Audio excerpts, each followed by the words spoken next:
Hi friends, welcome back to Moni spicy kitchen. இன்னைக்கு நம்ம சேனலில் 4 டிஃப்ரெண்ட்டான ரொம்பவே சாஃப்டான கேக் ரெசிபி தாங்க பார்க்க போகிறோம். இந்த கேக் எல்லாமே பார்த்தீங்கன்னா ஒன்று ஒவ்வொரு மெத்தடில் பண்ணியிருக்கேன். எல்லாமே அவ்வளோ சாஃப்டாக சூப்பராக இருக்கும். நம்ம வீட்டில் இருக்கக்கூடிய பொருட்களை வச்சு தான் எல்லாமே ரெடி பண்ணி எடுத்திருக்கேன். கேக் வந்து நம்ம பர்த்டே கேக் பண்ணுவோம்ல, அந்த மெத்தட்லேருந்து நம்ம வீட்டில் இருக்கக்கூடிய சத்து மாவு வச்சு எப்படி பண்ணலாம், ரவை வச்சு எப்படி பண்ணலாம் அப்படிங்கிற எல்லா வீடியோவுமே இதில் இருக்குது. இது வந்து ரொம்ப ஈஸியாக நம்ம சட்டுன்னு செஞ்சு முடிக்கக்கூடிய ஒரு ரெசிபி தான். ஸோ கண்டிப்பாக மிஸ் பண்ணாமல் நீங்கள் எல்லாத்தையுமே டீட்டெயிலாக பாருங்கள். அதுக்கு முன்னாடி நம்ம சேனலுக்கு இப்போ தான் ஃபஸ்ட் டைமாக வாரீங்க அப்படின்னா மறக்காமல் சப்ஸ்கிரைப் பண்ணிக்கோங்க. பக்கத்தில் இருக்கக்கூடிய பெல் பட்டனை ப்ரெஸ் பண்ணிக்கோங்க. அப்போ தான் நான் போடக்கூடிய நியூ வீடியோஸ் உங்களுக்கு நோட்டிஃபிகேஷனாக வரும். மறக்காமல் லைக் பண்ணுங்கள், ஷேர் பண்ணுங்கள். இப்போ வாங்க வீடியோக்குள்ளே போகலாம்.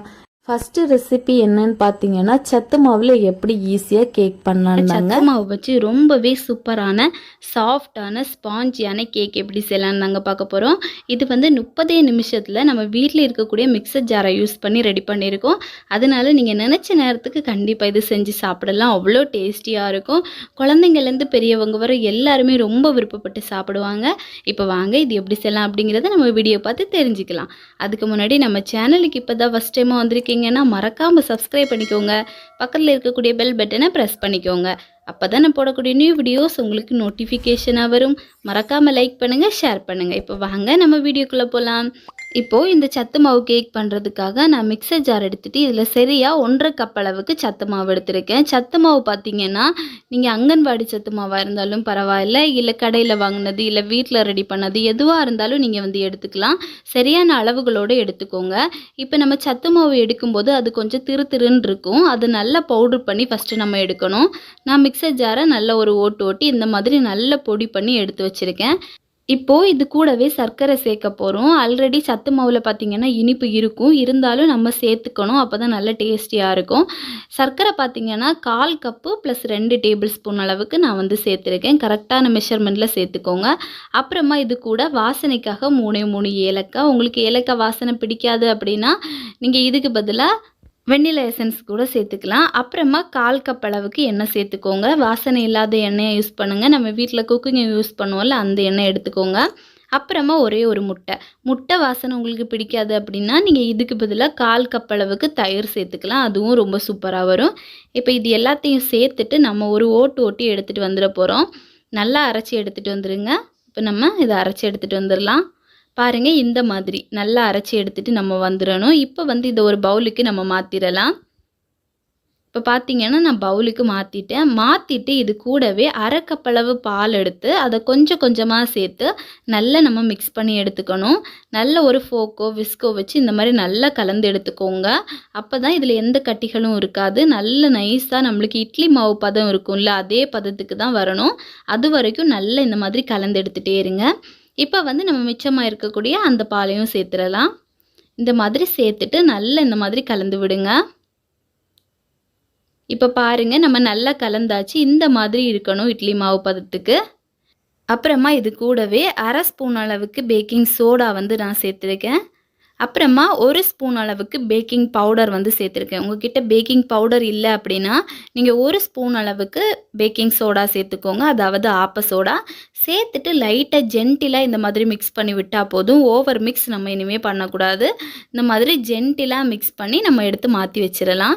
இப்போ வந்து நம்ம ட்ரே ரெடி பண்ணிடலாம். நான் 5 இன்ச்சில் இருக்கக்கூடிய ட்ரே தான் எடுத்திருக்கேன். அதில் கொஞ்சமாக ஆயில் மட்டும் நம்ம தடவி விட்டால் போதும். மாவு எதுவும் போட வேண்டிய அவசியம் இல்லை.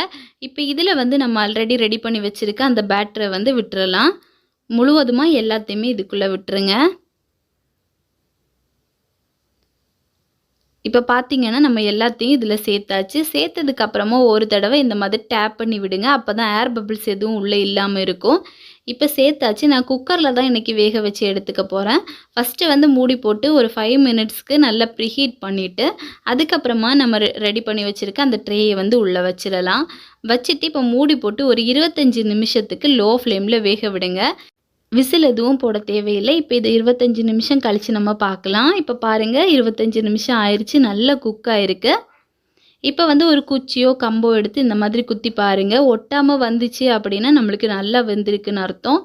இப்போ பார்த்தீங்கன்னா ஒட்டவே இல்லை. இப்போ இதை வந்து ஒரு 5 நிமிஷத்துக்கு நல்லா ஆற விட்டுட்டு நம்ம எடுத்துடலாம். இப்போ நல்லா ஆறிடுச்சு. இப்போ வந்து ஓரத்தை இந்த மாதிரி கத்தி வச்சு எடுத்து விடுங்க. அப்போ தான் இது வர்றதுக்கு கொஞ்சம் ஈஸியாக இருக்கும். இப்போ பார்த்தீங்கன்னா நான் இது இன்னொரு பிளேட்டுக்கு இந்த மாதிரி கவுத்து போட்டுட்டேன். இப்போ பாருங்கள் சூப்பராக நம்மளுக்கு ரெடியாகி வந்திருக்கு. நல்ல சாஃப்டாக ஸ்பாஞ்சியாக இருக்குது இந்த கேக்கு. இப்போ இதை வந்து நம்ம கட் பண்ணிடலாம். நீங்கள் பர்த்டேக்கு இந்த மாதிரி வீட்டிலே ட்ரை பண்ணணும் அப்படின்னு நினச்சிங்கன்னா வீட்டில் இருக்கக்கூடிய சத்து மாவில் கூட சூப்பராக நம்மளுக்கு கேக் ரெடி பண்ணலாம். அதனால் கண்டிப்பாக நீங்கள் எல்லாருமே இதை உங்கள் வீட்டில் ட்ரை பண்ணி பாருங்கள். ட்ரை பண்ணி டேஸ்டியான ஸ்பாஞ்ச் கேக் எப்படி வீட்டில் ரெடி பண்ணலான்னு தாங்க பார்க்க போகிறோம். இந்த கேக்கோட ஸ்பெஷாலிட்டியை பார்த்தீங்கன்னா இதில் முட்டையோ தயிரோ ஓவனோ பீட்டரோ எதுவுமே நம்ம யூஸ் பண்ண கிடையாது. வீட்டில் இருக்கக்கூடிய சிம்பிளான பொருட்களை வச்சு தான் நான் வந்து ரெடி பண்ணியிருக்கேன். நம்ம சட்டுன்னு இதை வந்து ரெடி பண்ணி முடிச்சிடலாம். சரி வாங்க இது எப்படி செய்யலாம் அப்படிங்கிறத நம்ம வீடியோ பார்த்து தெரிஞ்சுக்கலாம். இதுக்காக ஒரு பவுல் எடுத்துக்கோங்க. இதில் சரியாக அரை கப் அளவுக்கு காய்ச்சி ஆற வச்ச பால் வந்து எடுத்திருக்கேன். அதை முழுவதுமாக சேர்த்துக்கோங்க. நம்ம பட்டர் மில்க் வந்து இப்போ ரெடி பண்ணி எடுத்துக்க போகிறோம். அதுக்காக தான் இப்போது இதில் ஒரு அரை டேபிள் ஸ்பூன் அளவுக்கு எலும்பிச்சை சாறு வந்து நான் சேர்த்துருக்கேன். உங்கள்கிட்ட எலும்பிச்சை சாறு இல்லை அப்படின்னா நீங்கள் அதுக்கு பதிலாக கொஞ்சமாக வினிகர் சேர்த்துக்கலாம், ஒரு அரை டேபிள் ஸ்பூன் அளவுக்கு. இப்போ இதையும் சேர்த்துட்டு ஒரு 2 நிமிஷத்துக்கு நல்லா இந்த மாதிரி கலந்துகிட்டே இருந்தீங்க அப்படின்னா அந்த பால் வந்து கொஞ்சம் திரிய ஆரம்பிக்கும். அப்போ வந்து நம்மளுக்கு சூப்பராக பட்டர் மில்க் வந்து ரெடி ஆயிரும். இந்த கேக் பார்த்தீங்கன்னா நீங்கள் சின்ன சின்ன கப் கேக்காக பண்ணீங்க அப்படின்னா அது வேறு மாதிரி இருக்கும். இதே கேக்கை நீங்கள் பெருசாகவும் ரெடி பண்ணி எடுத்துக்கலாம். அப்புறமா இதில் 1/4 கப் அளவுக்கு எண்ணெய் சேர்த்துக்கோங்க. எண்ணெய் பார்த்தீங்கன்னா வாசனை இல்லாத எண்ணெயாக சேர்த்துக்கோங்க. நம்ம சமையலுக்கு யூஸ் பண்ணுவோம்ல அந்த எண்ணெய். இப்போ இதையும் சேர்த்துட்டு கடைசியாக இதில் 4 டேபிள் ஸ்பூன் அளவுக்கு நான் வந்து சர்க்கரை சேர்த்துருக்கேன். இனிப்பு ரொம்ப அதிகமாக சேர்ப்பீங்க அப்படின்னா நீங்கள் ஒரு 6 டேபிள் ஸ்பூன் அளவு வரைக்கும் சேர்த்துக்கலாம். இப்போ இது இவ்வளோத்தையும் சேர்த்துட்டு நல்ல ஒரு விஸ்கோ ஃபோக்கோ வச்சு இந்த மாதிரி கலந்து விட்டுக்கோங்க. இந்த சர்க்கரையும் பாலும் எண்ணெயும் பார்த்திங்கன்னா நல்லா கரைஞ்சிடணும். அது வரைக்கும் நல்லா இந்த மாதிரி கலந்து விட்டுட்டே இருங்க. ஒரு நிமிஷத்தில் பார்த்தீங்கன்னா இது நல்லா கரைஞ்சிரும். இந்த டைமில் இதில் 1 கப் அளவுக்கு மைதா மாவு நம்ம சேர்த்துடலாம். உங்கள்கிட்ட மைதா மாவு இல்லைன்னா நீங்கள் இதுக்கு பதிலாக கோதுமை மாவு கூட சேர்த்துக்கலாம். ரொம்ப டேஸ்டியாக இருக்கும். இப்போ சேர்த்துட்டு இதையும் நல்லா கலந்துருங்க. இப்போ நீங்கள் ஜென்டிலாக தான் கலக்கணும் அப்படிங்கிற அவசியம் இல்லை. ஏன்னா இதில் நம்ம இன்னும் பேக்கிங் பவுடர் சேர்க்கலை. பேக்கிங் பவுடர் சேர்த்ததுக்கு அப்புறமா ஜென்டிலாக தான் கலக்கணும். இல்லைன்னா இது பார்த்திங்கன்னா நல்லா கெட்டியாயிரும், கேக்கு வராது. இப்போ இதில் 1 டேபிள் ஸ்பூன் அளவுக்கு பால் சேர்த்துக்கோங்க. சேர்த்ததுக்கு அப்புறமா இது இன்னும் நல்லா இந்த மாதிரி கரைச்சி எடுத்துக்கோங்க. இப்போ மாவோட பதம்னு பார்த்திங்கன்னா நல்ல ஒரு கெட்டியான இட்லி மாவு பதத்துக்கு தான் இருக்கும் இந்த மாதிரி. இப்போ இதை வந்து இந்த மாதிரி நல்லா கரைச்சி எடுத்துகிட்டு இதை நம்ம தனியாக மாற்றி வச்சிடலாம். ஏன்னா நம்ம பேக் பண்ண போகிறதுக்கு 1 நிமிஷத்துக்கு முன்னாடி மட்டும்தான் நம்ம இதில் வந்து பேக்கிங் பவுடர் சேர்க்கணும். இப்போ வந்து இதுக்கான ட்ரே வந்து நம்ம ரெடி பண்ணி எடுத்துக்கலாம். நான் பார்த்திங்கன்னா இந்த மாதிரி குட்டி குட்டி டம்ளர்ஸ் நம்ம வீட்டில் இருக்கும்ல அந்த மாதிரி டம்ளர்ஸ் தான் எடுத்திருக்கேன், அதாவது கிண்ணம். இப்போ இதில் வந்து கொஞ்சமாக எண்ணெய் மட்டும் தடவி விடுங்க. இதில் மாவெல்லாம் நீங்கள் அப்ளை பண்ணணும்னு அவசியம் கிடையாது. இப்போ சேர்த்ததுக்கப்புறமா கடைசியாக நம்ம ரெடி பண்ணி வச்சுருக்க பேட்டரில் ஒரு அரை டேபிள் ஸ்பூன் அளவுக்கு பேக்கிங் பவுடர், ஒரு பிஞ்ச் அளவுக்கு உப்பு சேர்த்தா போதும். சேர்த்ததுக்கப்புறமா நம்ம இந்த மாதிரி நல்ல ஜென்டிலாக தான் மிக்ஸ் பண்ணணும். ஓவர் மிக்ஸ் இனிமேல் பண்ணக்கூடாது. இந்த மாதிரி ஜென்டிலாக மிக்ஸ் பண்ணி எடுத்துக்கோங்க. பாருங்கள் உங்களுக்கே தெரியும் எந்த மாதிரி அப்படிங்கிறது. இப்போ வந்து நம்ம ஜென்டிலாக மிக்ஸ் பண்ணி எடுத்தாச்சு. இப்போ வந்து நம்ம அந்த கிண்ணத்தில் கொஞ்சம் கொஞ்சமாக பேட்டரை வந்து சேர்த்துடலாம். நான் 2 ஸ்பூன் அளவுக்கு எல்லா கிண்ணத்துலேயுமே சேர்த்துருக்கேன். நம்ம ஜென்டிலாக கையாளும் போது தான் நம்மளோட கேக் வந்து நல்லா ஃப்ளஃபியாக சூப்பராக வரும். அதை ஞாபகம் வச்சுக்கோங்க. இப்போ பாருங்கள் நம்ம எல்லாத்துலேயும் சேர்த்ததுக்கப்புறமா இந்த மாதிரி ஒரு வாட்டி டேப் பண்ணி விடுங்க. அப்போ ஏர் பபிள்ஸ் எல்லாம் நல்லா ரிமூவ் ஆகி போயிடும். நான் வந்து குக்கரில் தான் இன்றைக்கி பேக் பண்ணி எடுத்திருக்கேன். அதுக்காக ஒரு குக்கரில் ஒரு ஸ்டாண்ட் போட்டு ஒரு 10 நிமிஷத்துக்கு ஃபஸ்ட்டு ப்ரீஹீட் பண்ணிடுங்க. அதுக்கப்புறமா ஒரு தட்டு வச்சுட்டு அதில் வந்து நம்ம ரெடி பண்ணி வச்சுருக்க அந்த கேக் பேட்டரை நம்ம உள்ளே வச்சிடலாம். வச்சுட்டு ஒரு 25லேருந்து 35 நிமிஷம் வரைக்கும் லோ ஃப்ளேமில் வேக விட்டுருங்க. இப்போ இது நல்லா வேகட்டும். வெந்ததுக்கப்புறம் பார்க்கலாம். இப்போ பாருங்கள் நல்லா வெந்துருச்சு. இது வெந்துருச்சான்னு பார்க்குறதுக்கு ஒரு குச்சியோ கம்போ வச்சு இந்த மாதிரி குத்தி பாருங்கள். ஒட்டாமல் வந்துச்சு அப்படின்னா நீங்கள் எடுத்து வெளியே வச்சு ஆற விட்டுடலாம். இப்போ பாருங்கள் இது நல்லா ஆறிடுச்சு. ஆறினதுக்கப்புறமா ஓரத்தை ஒரு கத்தியோ ஃபோக்கோ வச்சு இந்த மாதிரி எடுத்து விடுங்க. எடுத்து விட்டீங்க அப்படின்னா உங்களுக்கு ஈஸியாகவே இலகி வரும். இப்போ நம்மளோட சுவையான கேக் வந்து ரெடி ஆயிடுச்சு. அவ்வளோதான். நீங்களும் இந்த ஸ்பாஞ்ச் கேக்கை உங்கள் வீட்டில் சட்டுன்னு ரெடி பண்ணி எடுத்துக்கலாம். டேஸ்டியாக பஞ்சு போல் சாஃப்டான கேக் எப்படி செய்யலாம் செய்யலான்னு நாங்கள் பார்க்க போகிறோம். இந்த கேக் பார்த்திங்கன்னா நம்ம வீட்டில் இருக்கக்கூடிய பொருட்களை வச்சு தான் ரெடி பண்ணியிருக்கோம். இதுக்காக நம்ம இன்றைக்கி மைதா, முட்டை, தயிர், ஓவன், பீட்டர், அப்புறமா பட்டர் எதுவுமே யூஸ் பண்ண கிடையாது. வீட்டில் இருக்கக்கூடிய பொருளை வச்சு தான் செஞ்சுருக்கோம். சரி வாங்க இது எப்படி செய்யலாம் அப்படிங்கிறத நம்ம வீடியோ பார்த்து தெரிஞ்சுக்கலாம். இப்போ இந்த கேக் பண்ணுறதுக்காக நான் ஒரு மிக்சர் ஜார் எடுத்துகிட்டு அதில் சரியாக 3/4 கப் அளவுக்கு சர்க்கரை எடுத்திருக்கேன். அதை வந்து சேர்த்துக்கோங்க. உங்களுக்கு வந்து இனிப்பு கொஞ்சம் அதிகமாக சாப்பிடுவீங்கன்னா நீங்கள் 1 கப் அளவு கூட நீங்கள் சேர்த்துக்கலாம். அப்புறமா இது கூடவே 2 ஏலக்காய் வாசனைக்காக சேர்த்துருக்கேன். உங்களுக்கு ஏலக்காய் ஃப்ளேவர் பிடிக்காது அப்படின்னா நீங்கள் வெனிலா எசன்ஸ் கூட சேர்த்துக்கலாம்.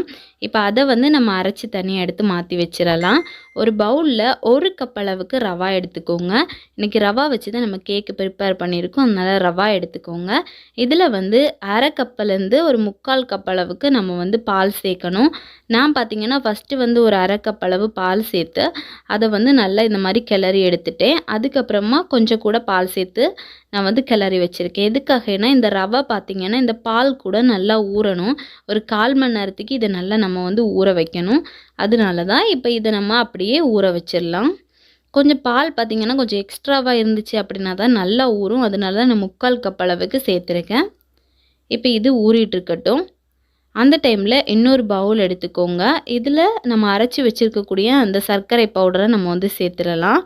சேர்த்துட்டு இது கூடவே 1/4 கப் அளவுக்கு எண்ணெய் சேர்த்துருக்கேன். நார்மலாக நம்ம குக்கிங்கு யூஸ் பண்ணுவோம்ல அந்த எண்ணெய் தான் சேர்த்துருக்கேன். இப்போது இது கூடவே ஒரு 2 டேபிள் ஸ்பூன் அளவுக்கு பால் சேர்த்துருக்கேன். இப்போ இது எல்லாத்தையும் நல்லா வந்து நம்ம கரைச்சி எடுத்துக்க போகிறோம். இந்த பாலும் எண்ணெயும் இந்த சர்க்கரையும் பார்த்திங்கன்னா நல்லா கரைஞ்சிடணும். ஒரு ஃபோக்கோ விஸ்கோ வச்சு நல்லா இந்த மாதிரி கலந்து எடுத்துக்கோங்க. ஓகே, இப்போ வந்து நம்ம நல்லா கலந்தாச்சு. இப்போது இது கூடவே நம்ம ஊற வச்சு வச்சுருந்தோம்ல ரவை, அதை வந்து நம்ம சேர்த்துடலாம். எல்லாத்தையுமே உள்ளே சேர்த்துருக்கோங்க. இப்போ பாருங்கள் நம்ம எல்லாத்தையும் சேர்த்தாச்சு. சேர்த்துட்டு இதையும் நல்லா வந்து நம்ம கலந்து விடணும். இதில் இனிமேல் எக்ஸ்ட்ராவாக நம்ம தண்ணி எதுவும் சேர்க்கக்கூடாது. நல்லா இந்த மாதிரி கலந்து எடுத்துக்கோங்க. இதோட கன்சிஸ்டன்சின்னு பார்த்தீங்கன்னா இட்லி மாவு பதத்துக்கு தான் இருக்கணும். நல்லா கெட்டியாக தான் இருக்கும். அதனால் நல்லா இந்த மாதிரி கரைச்சி எடுத்துக்கோங்க. இப்போ இதை வந்து நல்லா கரைச்சி எடுத்துட்டு நம்ம மாற்றி வச்சிடணும். மாற்றி வச்சதுக்கப்புறமா நம்ம ட்ரே எடுத்துக்கணும். எதுக்காகனா மாவில் கடைசியாக நம்ம பேக்கிங் பவுடர் போடுவோம். அது போட்டதுமே நம்ம ட்ரேயில் விட்டுறணும். அதனால ட்ரே இந்த டைமில் நம்ம ரெடி பண்ணி வச்சுக்கலாம். நான் வந்து பட்டர் ஷீட் போட்டு ரெடி பண்ணி வச்சுருக்கேன். இப்போ இந்த மாவில் ஒரு பிஞ்ச் அளவுக்கு உப்பு சேர்த்துருக்கேன். 1/4 டேபிள் ஸ்பூன் அளவுக்கு பேக்கிங் சோடா சேர்த்துருக்கேன். அரை டேபிள் ஸ்பூன் அளவுக்கு பேக்கிங் பவுடர் சேர்த்துருக்கேன். உங்ககிட்ட பேக்கிங் பவுடர் இல்லை அப்படின்னா நீங்கள் இதுக்கு பதிலாக அரை ஸ்பூன் அளவுக்கு பேக்கிங் சோடாவே போட்டால் போதும். ரொம்பவே சூப்பராக வரும். கண்டிப்பாக ட்ரை பண்ணி பாருங்கள். இப்போ இதையும் சேர்த்துட்டு நல்லா ஜென்டிலாக தான் மிக்ஸ் பண்ணணும். ஓவராக மிக்ஸ் பண்ணிட்டீங்க அப்படின்னா நல்லா கல் மாதிரி ஆயிரும். லைட்டாக ஜென்டிலாக மிக்ஸ் பண்ணிவிட்டு நம்ம வந்து இந்த ட்ரேயில் இதை விட்டுடலாம். ஏன்னா பேக்கிங் பவுடர் சேர்த்ததுமே நம்ம ட்ரேக்கு மாற்றிடணும். அதனால தான் நம்ம ட்ரேயை வந்து ஃபஸ்ட்டே ரெடி பண்ணி வச்சுட்டோன்னா கொஞ்சம் ஈஸியாக இருக்கும். இப்போ இதை வந்து லைட்டாக இந்த மாதிரி டேப் பண்ணி விடுங்க. ஏர் பபிள்ஸ் எதுவும் உள்ளே இல்லாமல் இருக்கிறதுக்காக. இந்த கேக்கை பார்த்திங்கன்னா நான் இன்றைக்கி குக்கரில் தான் வேக வச்சு எடுத்துக்க போகிறேன். ஒரு குக்கர் எடுத்து அதில் உள்ள ஸ்டாண்ட் போட்டு ஒரு 10 நிமிஷத்துக்கு நல்ல ஹை ஃப்ளேமில் வச்சு ப்ரீஹீட் பண்ணியிருந்தேன். அதுக்கப்புறமா எடுத்து நம்ம உள்ள பேட்டரை வச்சிடலாம். வச்சுட்டு இப்போ மூடி போட்டு 25 நிமிஷம் நல்லா வேக வச்சு எடுத்துக்கலாம். லோ ஃப்ளேமில் வச்சுக்கோங்க. 25 நிமிஷம் கழித்து நம்ம வந்து பார்க்கலாம். இது வந்து அரை மணி நேரத்துலேயே நல்லா வெந்துடும். இப்போ பாருங்கள் ஒரு 25 மினிட்ஸ் ஆயிடுச்சு. நல்லா வெந்திருக்கு பாருங்கள். இது வெந்துச்சான்னு எப்படி பார்க்குறதுன்னா ஒரு கத்தியோ குச்சோ வச்சு இந்த மாதிரி உள்ளாப்பில் குத்தி பாருங்கள். அதில் ஒட்டாமல் வந்துச்சு அப்படின்னாலே நம்மளுக்கு சூப்பராக வந்திருக்குன்னு அர்த்தம். எனக்கு பார்த்திங்கன்னா ஒட்டவே இல்லை. இப்போ நம்ம இதை எடுத்து வெளியே ஆற விட்டுடலாம். இது இப்போ ஆறுனதுக்கப்புறமா நம்ம ஓரத்தில் வந்து இந்த மாதிரி கத்தி வச்சு எடுத்து விடுங்க. அப்போ தான் வெளியே எடுக்கிறதுக்கு கொஞ்சம் ஈஸியாக இருக்கும். இப்போ இந்த மாதிரி ஓரத்தை கொஞ்சம் கட் பண்ணி எடுத்துட்டு ஒரு பிளேட்டுக்கு நம்ம தட்டிட்டோன்னா ரொம்ப ஈஸியாக வரும். இப்போ வந்து இந்த பட்டர் ஷீட்டை நம்ம எடுத்துடலாம். வந்து ஃபுல்லாகவே எடுத்துருங்க. பாருங்கள் எவ்வளோ சாஃப்டாக இருக்குன்னு. பட்டர் ஷீட் எடுக்கும்போதே நல்லா இலகி வருது. இப்போ வந்து இதை நம்ம கட் பண்ணி எடுத்துக்கலாம். உங்களுக்கு எந்த ஷேப்புக்கு வேணுமோ நீங்கள் அந்த ஷேப்புக்கு கட் பண்ணி எடுத்துக்கோங்க. நான் வந்து ஒரு சின்ன ஸ்கொயர் ஷேப்புக்கு தான் கட் பண்ணி எடுத்துக்க போகிறேன். இப்போ பாருங்க அவ்வளோதான் நம்ம சூப்பராக கட் பண்ணி எடுத்தாச்சு. நம்மளாலேயும் வீட்டில் ரொம்பவே ஈஸியான முறையில் ஸ்பாஞ்ச் கேக் வந்து ரெடி பண்ண முடியும். ஸோ கண்டிப்பாக நீங்களும் இதை உங்கள் வீட்டில் ட்ரை பண்ணி பாருங்கள். வெண்ணிலா கேக் எப்படி செய்யலாம்னு தாங்க பார்க்க போகிறோம். இந்த கேக் பார்த்தீங்கன்னா பர்த்டேக்கு நம்ம கேக் செய்யும்போது இந்த மாதிரி பேஸ் கேக் செய்யுங்க. ரொம்பவே சூப்பராக சாஃப்டாக எம்மையாக இருக்கும். சரி வாங்க இது எப்படி செய்யலாம் அப்படிங்கிறத நம்ம வீடியோ பார்த்து தெரிஞ்சுக்கலாம். ஃபஸ்ட்டு இந்த கேக் பண்ணுறதுக்காக நான் ஒரு பவுல் எடுத்திருக்கேன். இதில் சரியாக 1 கப் அளவுக்கு மைதா மாவு மட்டும் போதும். உங்ககிட்ட மைதா மாவு இல்லைன்னா கோதுமை மாவு எடுத்துக்கோங்க. அதுவும் கொஞ்சம் நல்லா தான் வரும். ஆனால் மைதா மாவில் பர்ஃபெக்டாக வரும். இப்போ இந்த 1 கப்பு மைதா மாவை சேர்த்துட்டு இதை நல்லா இந்த மாதிரி ஒரு விஸ்கு வச்சு நல்லா இந்த மாதிரி கலந்து எடுத்துக்கோங்க. விஸ்கு இல்லை அப்படின்னா நீங்கள் நல்லா அரைச்சி கூட எடுத்துக்கலாம். இதில் எந்த கட்டியும் இருக்கக்கூடாது, நல்லா நைஸாக இருக்கணும். அதுக்காக தான். இப்போ இதை வந்து நல்லா இந்த மாதிரி நம்ம கலந்து எடுத்து தனியாக மாற்றி வச்சிடலாம். அப்புறமா இன்னொரு பவுல் எடுத்துக்கோங்க. இந்த பவுலில் பார்த்திங்கன்னா தண்ணி நனவு எதுவும் இருக்கக்கூடாது. இதில் வந்து 3 முட்டையை நான் சேர்த்துருக்கேன். முட்டையும் பார்த்திங்கன்னா ஃப்ரிட்ஜிலேருந்து நேரடியாக எடுத்து சேர்க்க வேண்டாம். ஃப்ரிட்ஜிலேருந்து ஒரு அரை மணி நேரத்துக்கு முன்னாடியே வெளியே எடுத்து வச்சுட்டு நல்லா கூல் ஆனதுக்கப்புறமா நீங்கள் வந்து சேர்த்துக்கோங்க. சேர்த்துட்டு இப்போ இது நல்லா நம்ம பீட் பண்ணி எடுத்துக்க போகிறோம். பீட்டர் இல்லை அப்படின்னா நீங்கள் பயப்படவே வேண்டாம். நார்மலான ஸ்பூனில் கூட நம்ம கொஞ்சம் நேரம் இந்த மாதிரி பீட் பண்ணி எடுத்துகிட்டே இருந்தோன்னா நல்லா கெட்டியாயிரும். நீங்கள் ட்ரை பண்ணி பாருங்கள். இப்போ பீட்ரு வந்து சேர்த்து நம்ம கொஞ்சம் இந்த மாதிரி பீட் பண்ணதுக்கப்புறமா கொஞ்சம் கொஞ்சமாக சுகர் வந்து நான் ஆட் பண்ணியிருக்கேன். சுகரோட அளவுன்னு பார்த்தீங்கன்னா 1/2 கப்பு அளவு. இப்போ இதை கொஞ்சம் கொஞ்சமாக சேர்த்து இந்த மாதிரி முட்டையை நல்லா ஃப்ளஃபியாக பீட் பண்ணி எடுத்துக்கோங்க. பாருங்கள் இந்த மாதிரி இப்படி எடுக்கும்போது தான் நம்மளோட கேக் வந்து நல்ல ஸ்பாஞ்சாக சாஃப்டாக இருக்கும். இப்போ வந்து நம்ம பீட் பண்ணி எடுத்து முடிச்சாச்சு. இப்போ பாருங்கள் இந்த மாதிரி இருக்கணும். இதோட கன்சிஸ்டன்சின்னு பார்த்தீங்கன்னா ரிப்பன் கன்சிஸ்டன்சியில் இருக்கணும். விழும்போது மடக்காக விழணும். அதுதான். இப்போ இதில் வந்து வெண்ணிலா எசன்ஸ் நான் வந்து சேர்த்துருக்கேன். இது எதுக்காகனா முட்டையோட ஸ்மெல் கண்டிப்பாக இருக்கும். அதை கம்பைன் பண்ணுறதுக்காக தான் நம்ம எசன்ஸ் சேர்த்துருக்கோம். அப்புறமா ஒரு 1/4 கப் அளவுக்கு எண்ணெய் சேர்த்துக்கோங்க. சேர்த்துட்டு இப்போ இது லைட்டாக ஒரு அடி அடித்தா போதும். இல்லை அப்படின்னா இந்த ஏர் பபிள்ஸ் எல்லாம் முட்டையில் இருக்கக்கூடியது போயிடும். அப்புறமா கேக் வந்து சாஃப்டாக வராது. இந்த மாதிரி ஒரே ஒரு அடி அடிச்சுட்டு நம்ம எடுத்து வச்சுருக்கோம்ல மாவு, அந்த மாவை கொஞ்சம் கொஞ்சமாக போட்டு நல்லா ஜென்டிலாக மிக்ஸ் பண்ணி எடுத்துக்கணும். ஓவர் மிக்ஸ் பண்ணக்கூடாது. ஓவர் மிக்ஸ் பண்ணிட்டோம் அப்படின்னா கேக்கு வந்து நல்லா ஹார்டாகி போயிடும், சாஃப்டாக வராது. இந்த மாதிரி ஜென்டிலாக மிக்ஸ் பண்ணி எடுத்துக்கோங்க. ஒரு ஸ்பூன் வச்சோ ஸ்பேச்சுலர் வச்சோ ஏதாவது வச்சு இந்த மாதிரி நல்லா ஜென்டிலாக மிக்ஸ் பண்ணி எடுத்துக்கோங்க. நான் வந்து பார்த்திங்கன்னா நம்ம பீட்டரில் இருக்கக்கூடிய ஒரே ஒரு பீட்டர் கம்பி இருக்கும்ல, அதை வச்சு மெதுவாக இந்த மாதிரி எடுத்து விட்டுட்ருக்கேன். பாருங்கள் இந்த மாதிரி தான் கலந்து எடுக்கணும். இப்போ இதே மாதிரி நம்ம எல்லா மாவையுமே சேர்த்து நல்லா கலந்து மிக்ஸ் பண்ணி எடுத்துக்கலாம். இப்போ கடைசி இருக்கக்கூடிய மாவையும் நான் சேர்த்துட்டு இந்த மாதிரி நல்லா கலந்து எடுத்துக்க போகிறேன். இப்போ அவ்வளோதாங்க, நம்மளோட பேட்டர் வந்து சூப்பராக ரெடி ஆயிடுச்சு. உங்களுக்கு பார்த்தாலே தெரியும்னு நினைக்கிறேன். இப்போ இதை வந்து நம்ம ஒரு டின்னில் சேர்த்துடலாம். நான் வந்து 5 இன்ச்சில் இருக்கக்கூடிய டின் தான் எடுத்திருக்கேன். நான் வந்து இன்றைக்கி பட்டர் ஷீட் போடலை, அதுக்கு பதிலாக கொஞ்சமாக ஆயில் மட்டும் அப்ளை பண்ணி வச்சுருக்கேன். இந்த மாதிரி நம்ம சேர்த்தாலும் கேக்கு வந்து ஒட்டாமல் அழகாக இலகி வரும்.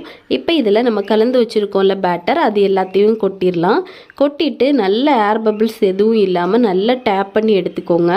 எடுத்துகிட்டு நான் வந்து இன்றைக்கி ஓவனில் தான் பேக் பண்ண போகிறேன். அதுக்காக 180 டிகிரியில் ஒரு 45 மினிட்ஸ்க்கு நல்லா பேக் பண்ணி எடுத்துக்க போகிறேன். இதே மாதிரி நான் கேக் பார்த்திங்கன்னா வீட்டில் இருக்கக்கூடிய கேஸ் அடுப்பில் நார்மலான பாத்திரத்தில் எப்படி பண்ணணும்னு போட்டிருக்கேன். வேணும் அப்படின்னா லிங்க் கொடுக்குறேன், செக் பண்ணி பாருங்கள். இப்போ பாருங்கள் 45 நிமிஷம் நல்லா வெந்து வந்திருக்கு. சூப்பராக நம்மளுக்கு கேக் வந்து ரெடி ஆயிடுச்சு. நல்லா சாஃப்டாக இருக்கும். ஓரத்தை வந்து இந்த மாதிரி கத்தி வச்சு எடுத்து விட்டுட்டு அதுக்கப்புறமா நல்லா திருப்பி போட்டு 2 தட்டு தட்டுங்க. சூப்பராக உங்களுக்கு கேக் இலகி வரும். இப்போ அவ்வளோதாங்க, நம்மளோட சூப்பரான சாஃப்டான ஸ்பாஞ்சான வெண்ணிலா கேக் வந்து ரெடி ஆயிடுச்சு. இது ரொம்ப ரொம்ப டேஸ்டியாக இருக்கும். சும்மா சாப்பிடவே நம்மளுக்கு ரொம்ப ரொம்ப டேஸ்டியாக இருக்கும். நீங்கள் ஏதாவது ஃபங்க்ஷனுக்கு கேக் பண்ணுறீங்க அப்படின்னா கேக்கோட சூப்பரான மெத்தடு தான் இது. கண்டிப்பாக நீங்கள் வந்து ட்ரை பண்ணி பார்க்கலாம். ட்ரை பண்ணி பார்த்துட்டு எப்படி இருந்துச்சுன்னு மறக்காமல் கமெண்ட் பண்ணுங்கள். இந்த வீடியோ உங்களுக்கு ரொம்ப பிடிச்சிருக்கா அப்படின்னா உங்கள் ஃப்ரெண்ட்ஸ் அண்ட் ஃபேமிலிக்கு ஷேர் பண்ணி விடுங்க. நெக்ஸ்ட் இன்னொரு வீடியோவில் உங்களை சந்திக்கும் வரை டேக் கேர். பாய் பாய்.